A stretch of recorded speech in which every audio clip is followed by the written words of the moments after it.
Diário do Nordeste no Enem. Conteúdo Ari de Sá. Realização Diário do Nordeste.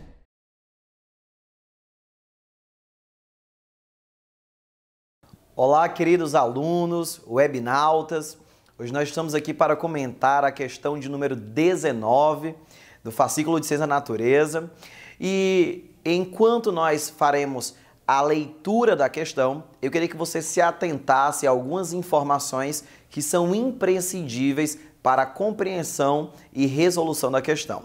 Vamos lá.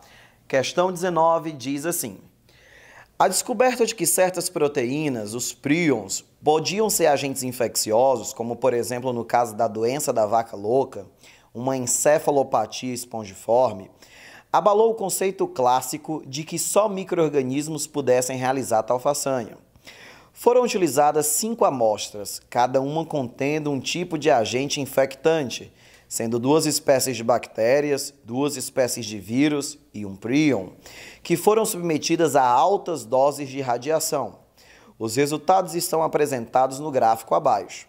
Então, como vocês podem ver aí no gráfico, nós estamos tendo as amostras 1, 2, 3, 4 e 5, com atividade infectante podendo ser alterada à medida que eu tenho um aumento da dose da radiação ultravioleta. Sabendo-se que a radiação tem como principal efeito nocivo às estruturas vivas a capacidade de induzir a ocorrência de mutações, pode-se concluir, de acordo com os dados do gráfico, que o prion corresponde a qual amostra. Bem, meus amigos, primeiro vamos pensar um pouquinho acerca do que é o tal do prion, né? O prion, ele nada mais é que uma proteína infecciosa de alto poder derivada da membrana plasmática de neurônios. O que acontece? Tais proteínas sofrem modificações e, ao serem percebidas como proteínas, entre aspas, erradas, as nossas células do sistema imunológico tentam fagocitar essa proteína e destruí-las no seu interior. No entanto, quando nós pegamos os prions, algo de surpreendente acontece. O que acontece? A célula de defesa, que nesse caso é uma célula super legal chamada de micróglia, que é um tipo de macrófago. Lembra lá, macrófago, células de defesa, mas elas podem receber nomes variados dependendo de qual tecido nós venhamos a encontrá-la. Ao fagocitar essa proteína, através de um vacúolo que nós chamamos de fagossomo, ele vai se fundir a uma organela celular conhecida como lisossomo primário. Relembrando um pouquinho lá da fagocitose, onde nós temos o englobamento de partículas sólidas para degradação no interior daquela célula, algo muito parecido vai acontecer, ou deveria acontecer. Porque o que acontece é que as enzimas hidrolíticas do lisossomo, elas não conseguem quebrar essa partícula proteica infecciosa. E ao não conseguir quebrar, essa fusão entre o lisossomo e esse fagossomo, que formaram um vacúolo digestivo, vai ocorrer um rompimento. E ao ocorrer esse rompimento, as enzimas do lisossomo serão liberadas para o citoplasma, que promoverão degradação daquela célula. Aquela célula, ao se degradar, por sua vez, vai promovendo uma degradação progressiva do tecido nervoso em questão infectado. Essa degradação progressiva do tecido nervoso infectado faz com que a gente tenha lá a semelhança de um tecido que está ficando tão poroso quanto uma esponja. Daí o nome encefalopatia espongiforme. Hepatia de doença ou de alteração, encéfalo da massa encefálica, espongiforme, formato de esponja. Sendo assim, quando nós analisamos a questão pede para que nós possamos identificar qual seria a atividade que poderia corresponder à do prion e nós olhamos que seria a da curva de número 1. Por que a da curva de número 1? Como você pode observar, no comando da questão, ele disse o quê? Que a radiação, ela danifica estruturas vivas da célula. No caso lá da proteína, ela é apenas um composto bioquímico, ou seja, ela não envolve uma estrutura celular em torno desse prion. Consequentemente, essa radiação, ela não vai alterar a atividade infecciosa do prion, por isso que a atividade dele se mantém constante, sendo assim o item A, o nosso gabarito, A de aprovação, A de acredite no seu potencial. Olá, galerinha, webnautas. Meu nome é Biratã, sou professor de Química do ARIDSA e faço parte do grupo de Ciência e Natureza. Vamos aqui com a nossa contribuição com a questão número 6 do fascículo 11 de Ciência e Natureza do Diário do Nordeste. A ciência não para de encontrar as respostas para os maiores mistérios da humanidade. Essa semana, 2 cientistas australianos anunciaram que descobriram por que navios e aviões desapareceram na região designada Triângulo das Bermudas. Gases formados após intensa atividade vulcânica submarina e na decomposição anaeróbica de matéria orgânica estão normalmente contidos no interior das rochas, sob a alta pressão oceânica. Mas pode soltar-se naturalmente. Quando tal feito acontece, transforma-se numa bolha gigante que cresce exponencialmente enquanto sobe até a superfície. Mesmo depois de entrar na atmosfera, o gás continua a subir, expandindo-se lateralmente. Segundo as simulações de computador dos cientistas australianos, qualquer navio apanhado nessa bolha perde imediatamente a sua capacidade de flutuação e, simplesmente, naufraga. Se a bolha for suficientemente densa, é mesmo capaz de fazer despencar um avião, especialmente se este voar a baixa altitude.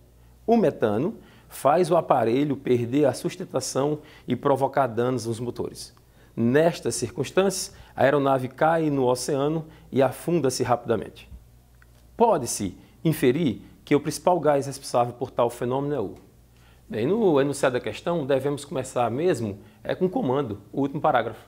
E ele pede para você inferir qual é o gás que provoca esse tipo de acidente. Então, ele pede para você identificar uma substância. Nas alternativas, ele dá 5 opções de substâncias. Mas em todo o texto, ele descreve que há uma substância em particular que faz com que ocorra a queda dos aviões, metano. Metano é o hidrocarboneto. O MET faz referência a um carbono, o AN ligações simples e o O de função hidrocarboneto. Nas opções, a única opção que corresponde à estrutura do metano, que é o CH4, é exatamente a opção D de dia. Então veja bem, para resolver a questão Enem, eu não preciso me deter a todas as informações do comando da questão. Temos que começar pelo objetivo da questão, inferir, identificar a substância. A questão é resolvida em maior velocidade. Mas, obviamente, o que essa questão está abordando é um ponto extremamente importante do ponto de vista da química ambiental. Há milhões de anos, matéria orgânica foi soterrada. Essa matéria orgânica, constituída de átomos de carbono, hidrogênio e oxigênio, ela foi submetida a alta temperatura e alta pressão. Então, nesse processo, houve uma fossilização. Perda de moléculas de água, perda de moléculas de metano, em um sistema com ausência de oxigênio, anaeróbico. Então, esse metano foi armazenado lá embaixo. Isso existe no Ártico, no solo congelado, permafrost. Se pensarmos bem, o consumo exagerado de produtos, isso gera uma maior liberação de CO2 na atmosfera. Quanto mais CO2 sendo liberado na atmosfera, gás de efeito estufa, obviamente haverá um aumento na temperatura da Terra. E esse aumento da temperatura da Terra é o que chamamos de aquecimento global. Vamos agora imaginar o permafrost, o solo congelado que está no Ártico, que tem uma grande quantidade de metano armazenado. Se você começa a imaginar que o aquecimento global vai se intensificando ao longo dos anos, esse permafrost descongelando, haverá a liberação do metano que está armazenado. Só que o metano é também um gás de efeito estufa mais potente do que o dióxido de carbono. Se o metano do Ártico for liberado, provavelmente o processo de aquecimento global será irreversível. Ou seja, temos que encontrar agora novas tecnologias para superar tal desafio. Um abraço. Olá, amigo internauta, tudo bem? Estamos aqui para fazer um comentáriozinho de uma das nossas questões do fascículo 11 de Ciências da Natureza, ok? Na parte de Física. Acompanha comigo a leitura na questão número 18 proposta, ok? No Brasil, dentre outras riquezas naturais, destacamos os lagos e lagoas. Elas precisam ser preservadas, pois apresentam importante função tanto paisagística quanto climática. A agressão a esse ecossistema ocorre principalmente na forma de poluição dos mananciais hídricos, produzida por seus frequentadores. Considere que um ambientalista preocupado com as consequências dessa poluição tenta retirar uma garrafa do leito da lagoa e verifica que ela não está na posição que parecia estar. A explicação para esse fenômeno se deve: olha, amigos, Nós temos na questão uma aplicação muito bacana do que nós chamamos de dióptro plano. O posicionamento aparente das coisas. Então, o que é que nós temos aqui? A garrafa parece estar naquela posição. Até trazendo uma curiosidade, vocês sabiam que uma das maiores causas de afogamentos de crianças em piscinas, mesmo aparentemente rasas, é porque quando ela está muito limpa, dá uma sensação de que o piso está mais próximo da superfície. E essa sensação se dá devido à diferença entre os índices de refração. Então, o que é que nós temos na presente questão? Uma ilustração desse exemplo da diferenciação entre os índices de refração da água e do ar. Esse posicionamento aparente. Nós teríamos exatamente a situação contrária se fosse um observador dentro d'água tentando ver alguma coisa fora d'água. Ele ia achar que isso estava muito mais acima. Ok? Esperamos com esse bate-papo ter esclarecido esse fenômeno do dióptro plano. Resposta da nossa questão 18, letra C. Um grande abraço. Diário do Nordeste no Enem. Conteúdo Ari de Sá. Realização Diário do Nordeste.